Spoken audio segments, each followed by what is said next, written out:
बिस्मिल्लाहिर्रहमानिर्रहीम इय्याका नअबुदु व इय्याका नस्तईन څرنګه چې تاسو ته پته و چې مرکزی قایدین د احتجاج کال ورکړی او د مونږ سی ایم خیبر پښتونخوا یمین صاحب ورکړی دی او د ټولو حلقې والا په کوهاټ کې به سبا درې احتجاج کیږي نو لہذا مونږ د حلقه پی کې کن مې دا فیصله وکړله چې د مونږ مشترکه ځای چې کم دی هغه مونږ وټاکلو په مشترکه په مشورې باندې بورډ چوک نو سبا به انشاءالله باذن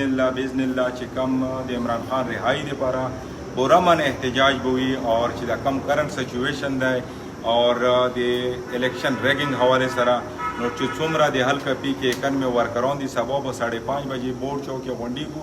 اور انشاءالله ثابتوو د حلقه پی کې کن مې ورکر چې د پاکستان تحریک انصاف سره محبت کوونکي غیرتمند د پښتون ډک خلک او همیشه د پر تاسو مقابله ګټل نو ان شاء الله سبا په کوټ کې درې احتجاجونه دي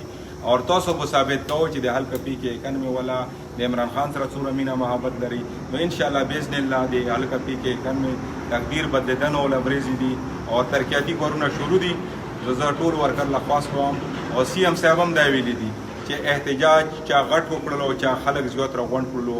هغه له به ماته چې بیا مونږ فیسیلیټي زیات ورکو نورا مطلب چې نور به احسان خبرې کوي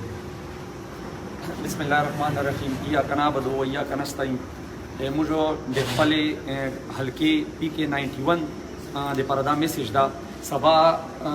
جمعې ورځې باندې 5:30 بجې ان شاء الله یونیورسيټي چوک بورډ چوک سره ان شاء الله احتجاج وی او پرامن احتجاج وی دا احتجاج دی بری کې دا چې دا کوم آئین لګی دا ریګینګ کې یا د الیکشن کوم ریګینګ شوی یا موږ لیډر عمران خان دی رهایی بری کې نو سبا ټولو ته دا خواسته چې وای بار اکثر سره د احتجاج کې شرکت وکړي ویلې چې موږ خپل لیډر کر خلاصو چې موږ چې سوره زید د شي کې شرکت کوو او هغه کې به دا سر زیات وي نو ټولو ته دا ریکوست دا چې موږ د داود بای د شهریار بای یګو چې څورا د کوهاټ والا هاي کمانډ افتاب بای د شفیع جان بای د علي امین بای د هاي کمانډ په اړه باندې سبا باری اکثریت سره شرکت وکړي 5:30 بجې ان شاء الله پاکستان زنده باد